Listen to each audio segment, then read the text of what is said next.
Өнөөдөр ярьсан асуудлаасаа хазайдаг, хилцэж байгаа асуудлаасаа хазайдаг юм зүйл гараад байна л да.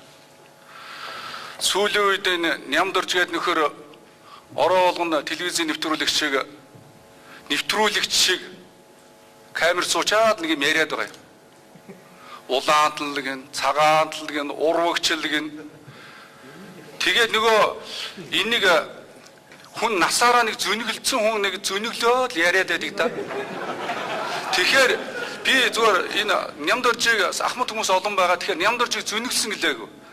Өнөөдөр урвагч, шарвагч гэсэн өөрөө үг гаргаад улаан цагаат гэсэн үг гаргаад байгаа учраас Нямдорж өөрөө улс төрд олон жил болсон учраас улс төрийн зөниглөл гэдэг юм энэ хүнд бий болчих.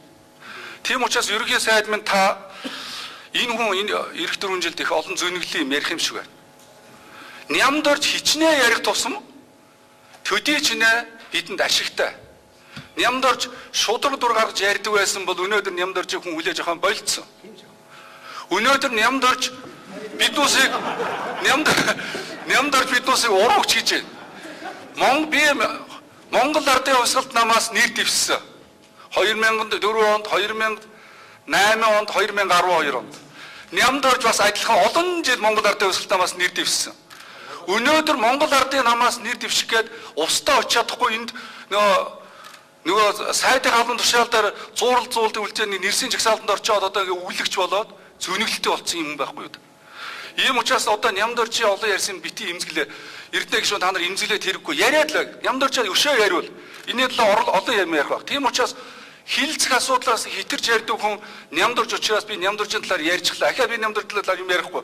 Миний талаар зөндөө юм ярьсан. Сонгон хайрхан дүрмүүд дээр очиж зөндөө юм болсон шүү дээ. Нямдорж сонгон хайрхан дүрмүүд дээр очисон учраас миний ирээдүйг өсөөд байдаг байхгүй юу да. Тийм учраас их баярлж байгаа Нямдоржтой. Баярлж байгаа. Тийм учраас өнөөдөр ингээд албан тушаалаа нөгөөдөр энэ төр өгчихнө энэ хүн. Энийг авах гэж байгаа хүмүүс их болгоомжлоор энэ хүн их хурлын дарга өгөхөөрөө боож өгчих гээд байдгийг.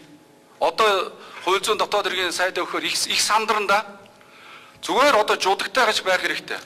Монгол улс шорондсон хуулийг бий болгосон. Өнөөдөр жинхэнэ долоож явсан хүн өнөөдөр шорондсон хуулиараа мөрдөн байцаа заах үйл ажиллагааг хамгийн их хийлгэж инфо иргэдүүнийг шоронд оруулсан хүн чинь Нямдорж болчиход байгаа шүү дээ. Тэгээд хууль зүйн дотоод хэргийн сайд байж байхдаа унтсан хүн чинь Нямдорж шүү дээ. Ийм учраас би өнөөдөр үн алтан уугийн талаар ярих гэсэн чинь Нямдорж, урвагч, шарвагч гэж яриад байгаа өөр ирэхгүй Нямдоржийн талаар ярьлаа. Иннээс хойш би хилцэж байгаа асуудалд нь зогцож, хилцээж байгаа асуудлын талаар л ярина. Энэ Нямдорж ингэж ийш тийшээ ингээд элдвийн балаан юм донгосоод улс төрийн зүйнэглэл хийхгүй гэдгийг харин хэлмээр байна. шорондсон автоугийн хонгацуулаад явах шорондсон гарч ирээ. Би хэлчих. Монгол улсын автоугийн Монгол улсын